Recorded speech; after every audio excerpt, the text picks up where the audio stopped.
First, I would say keep it in line with our overall kind of framework. If you're going to use it in cold, I would use the exact same. Make the post, either just swap out the same assets, tell them exactly, this is who we are, this is what we do, this is who we serve, these are the results that we get for clients, these are the main pain points we solve. Use that as a post, sponsor that, put that in the cold. If it makes sense for retargeting, like, hey, we were mentioned in Ad World, hey, we're featured in Forbes, hey, we just whatever. Those kind of similar post ideas would be great in retargeting. So have them actually put those out or find those that already exist and then pull them into retargeting. The other thing is, I think company culture could be a great little category for us or for companies to start running as ads.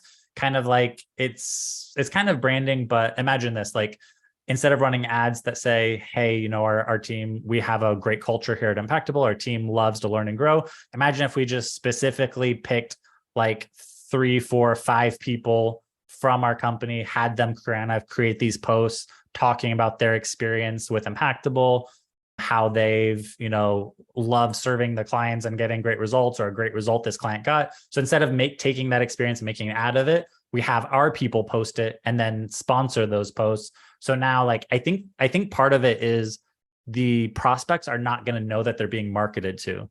So they're going to interact with some personal post that they didn't know was an ad. That's going to trigger them into retargeting. They're going to start seeing these other employee posts pop up talking about how great the company is, how big of a win they're making for clients, how their company was featured in Forbes last week, all of the stuff that's popping up on the prospects feed that's paid retargeting, but looks organic and feels like they're just discovering this cool company that everyone seems to love. Even testimonials could be done this way.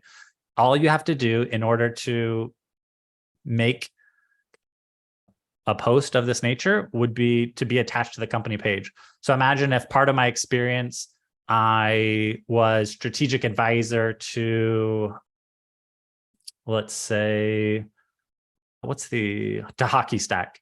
Now, Hockey Stack could then pay for me to make a post talking about how Hockey Stack is amazing attribution for LinkedIn ads, and I endorse it as whatever. Instead of them running an ad that says Justin at Impactable like approves our product, they can literally just sponsor my post from their account because I'm attached to their company page. So testimonials or partnerships, like third-party validation, I think that would be a huge way to use it, where you get people to kind of partner with your company, get them to make those personal posts, and then you sponsor those from your company ad account.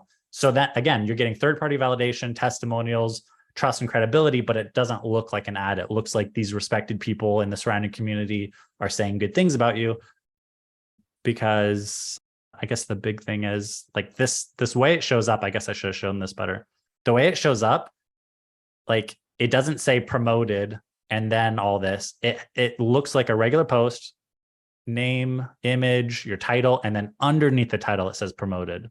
So the way that shows up in a feed is also really sneaky.